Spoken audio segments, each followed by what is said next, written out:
ఈ నెల 6న జిల్లా కేంద్రంలోని రామ్లీలా మైదానంలో అంబేద్కర్ మనవడు ప్రకాష్ అంబేద్కర్ భారీ బహిరంగ సభను అన్ని వర్గాల వారు అధిక సంఖ్యలో హాజరై విజయవంతం చేయాలని అంబేద్కర్ ఉత్సవ కమిటీ చైర్మన్ దుర్గం శేఖర్ పిలుపునిచ్చారు. పట్టణంలోని హౌసింగ్ బోర్డు కాలనీలో కార్యక్రమ కరపత్రాలు విడుదల చేశారు. జై భీమ్ జై భారత్ అంటూ నినాదాలు చేశారు. ఇటీవల ఆదిలాబాద్లో నిర్వహించిన అంబేద్కర్ విగ్రహ ఆవిష్కరణ కార్యక్రమాన్ని సోషల్ మీడియాలో వీక్షించిన ప్రకాష్ అంబేద్కర్ చాలా సంతోషించారన్నారు.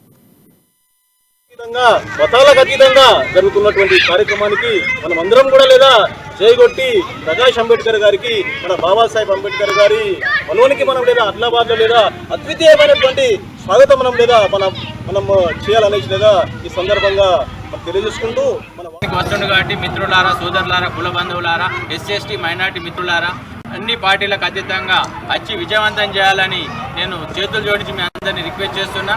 తప్పకుండా భారీ విజయవంతం అవుతుంది. భారీ జనాలు వచ్చులు కాబట్టి మనం టీవీలలో, యూట్యూబ్లలో చూసినాం. బాబాసాహెబ్ అంబేద్కర్ గారిని, వాళ్ళ మనమన్ని కూడా చూసినాం. అదే రక్తం పంచుకోబట్టిన